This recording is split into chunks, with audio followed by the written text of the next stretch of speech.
Сәлеметсіздер ме, құрметті әріптестер. Сіздерге электр тоғы тарауы бойынша зертханалық жұмыс өткіштерді жалғау тақырыбына сай зертханалық жұмысты ұсынып отырмын. Бұл жұмыстың мақсаты өткіштерді жалғау заңдылықтарының орындалуын зерттеу, жалғау заңдылықтарына сай тоқ күшінің мәнін, кернеудің мәнін, кедергінің мәнін, оң заңның қолдану заңдылықтарын зерттеп білуіне мүмкіндік жасау. Оқу мақсаттары: жалғанған өткіштерден тұратын тізбек бөлігі үшін оң заңын қолдану, өткіштерді аралас жалғауды зерттеу, жалпы зертханалық жұмыстар барысында бағаланатын жалпы дағдылар. Сіздерге ұсынылып отырған бұл жалпы дағдылар болып есептелінеді. Ең бірінші, оқушылар тәуелді, тәуелсіз және басқарылатын шамаларды анықтау дағдысы. Екінші, өлшеу және есептеу нәтижелерін көрсетіп, таблицаға жаза білу дағдысы. Эксперимент нәтижесін график түрінде көрсете білу дағдысы. Нәтижелерге сай жұмыс қорытындысын жасау дағдысы. Эксперимент барысында орын алған кемшіліктерді анықтау және жұмыс жоспарын жақсарту үшін ұсыныстарды беру дағдысы. Біздің ұсынып отырған зертханалық жұмыста нәтижелерге сай жұмыс қорытындысын жасау дағдысын қалыптастыру беріліп отыр. Жұмыс барысында күтілетін нәтижелер: тізбектеу жалғау барысында тоқ күші ең кіші мәнге ие болады. Параллель жалғау кезінде жалпы тоқ мәні үлкен шамаға ие болады және тармақтардағы тоқтардың қосындысына тең болады. Екі тізбекте жалғанған тармақтағы тоқ азырақ болады. Тізбекке айнымалы рястар жалғанған кезде тоқтың шамасы өзгереді. Жұмыстың орындалу барысы: оқушылар фамилиясын, есімін, қай сынып екенін, қай күні орындалғанын жазады. Зертханалық жұмыстың аталуы мен ретін жазу, зертханалық жұмыстың мақсатын жазу, жұмыстың орындалуымен танысады. Жұмыстың орындалуымен танысуына оқушыларға 3-4 минут уақыт берілу керек. Мұқият танысып, жұмыстың барысымен танысып шығуына. Жұмысты орындауға кіріспес бұрын берілген құралдармен танысады. Жұмысты орындауға кіріседі, тапсырманың мазмұнына және орындалу шартына сай есептеулерді жасайды. Жұмысты орындау барысында кездескен мәселелерге сай жұмысты жақсарту ұсыныстарын береді. Зертханалық жұмысты орындау барысында техникалық қауіпсіздік ережелері: мұғалімнің рұқсатынсыз зертханалық жұмысты бастауға тыйым салынады. Жұмысты орындарда жұмыстың мазмұнын және орындау ретін мұқият оқу. Содан кейін жұмысты бастау. Жұмыс орында тәртіп сақтау. Зертханада жүгіруге қатаң тыйым салынған. Экспериментті бастамас бұрын құрал саймандардың, аспап бөліктерінің бүтіндігін тексеру. Сынған бөлік құралдарды қолданбау. Электр құралдарымен жұмыс жасағанда абай болу. Тізбекті тоққа қоспай тұрып мұғалімге тексерту. Зертханада қандай да бір оқыс жағдай болса, жарақат алсаңыз, ауырсаңыз, бірден кешіктірмей мұғалімге хабарласу. Өткізгіштерді тізбектеп жалғау.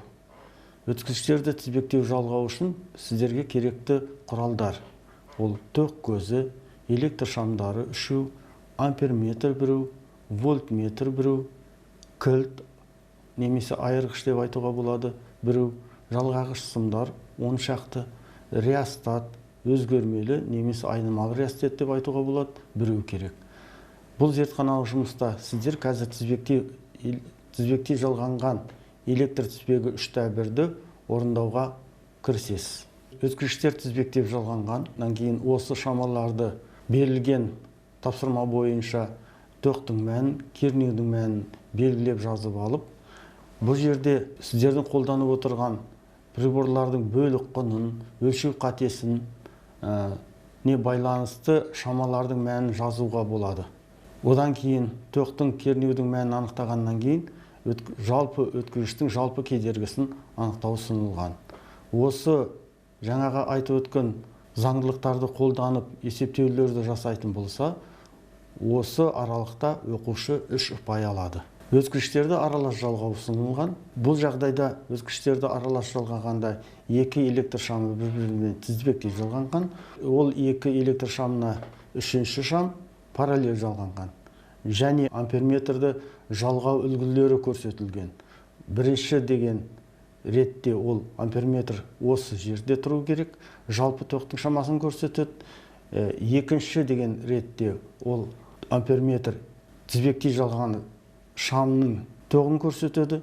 Үшінші жағдайда екі электр шамының арасына орналастырып, тізбектей жалғанған екі электр шамының тоғының мәнін анықтайды. Оқушыларға бірінші сызба бойынша жұмысты орындау ұсынылады. Бірінші сызба бойынша жұмысты орындау барысында амперметріміз бізге жалпы тоқтың мәнін көрсетеді. Амперметрімізді біз тізбектей жалғанған екі электр шамына параллель жалғанған шамның тоғын анықтау үшін қолданылып, берілген тізбектегі тоқтың кернеудің мәнін анықтаймыз.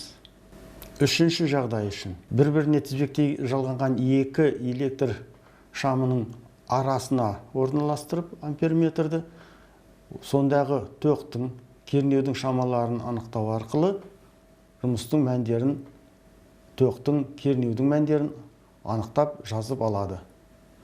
Осы атқарған жұмыстар бойынша алынған мәндерді берілген электр тізбегі үшін тоқтың, кернеудің бірінші жағдай үшін, екінші жағдай үшін, үшінші жағдай үшін және жалпы тоқты анықтау үшін берілген есептеулерді орындайды. Жаңағы аралас жалғанған электр тізбегіне енді қосымша айнымалы реостатты қолдану арқылы зертханалық жұмысты жалғастыру ұсынылады. Бұл жағдайда да жаңағы амперметрді орналастыру бірінші жағдай үшін орналастырасыздар, екінші жағдай үшін орналастырасыздар, амперметрді үшінші жағдай үшін орналастырасыздар. Ал біздің айнымалы реостатымыз осы тізбектей жалғанған болады. Осы атқарған жұмыстарыңыз бойынша тоқтың, кернеудің мәндерін анықтау арқылы, жазу арқылы көрсетулері бойынша жалпы кедергіні анықтайсыздар.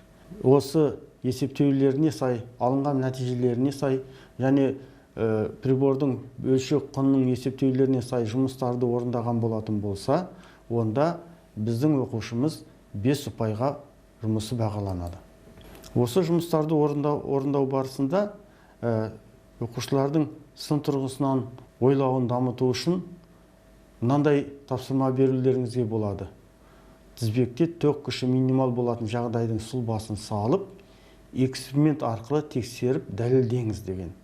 Бұл сын тұрғысынан ойлау тапсырмасы 2 ұпайға бағаланады.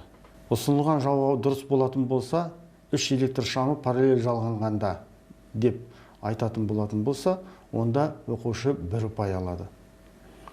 Сұлба бойынша тізбек дұрыс жалғанған және амперметр, вольтметр көрсеткіштері дұрыс анықталған болатын болса, онда 2 ұпайын алады.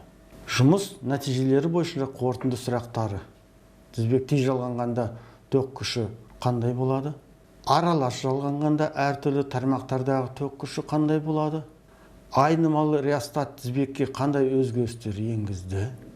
Тізбектей және параллель жалғаудың тұрмыста қолдану мысалдарын келтіріңіз деген сұрақтар ұсынуыңызға болады. Осы жұмыстың нәтижесі бойынша ашық сұрақтардың ұсынуға болады. Ашық сұрақтардың көбін өте физика пәні бойынша білімін жақсы көрсететін оқушыларға да ұсынуға болады. Назарларыңызға рахмет.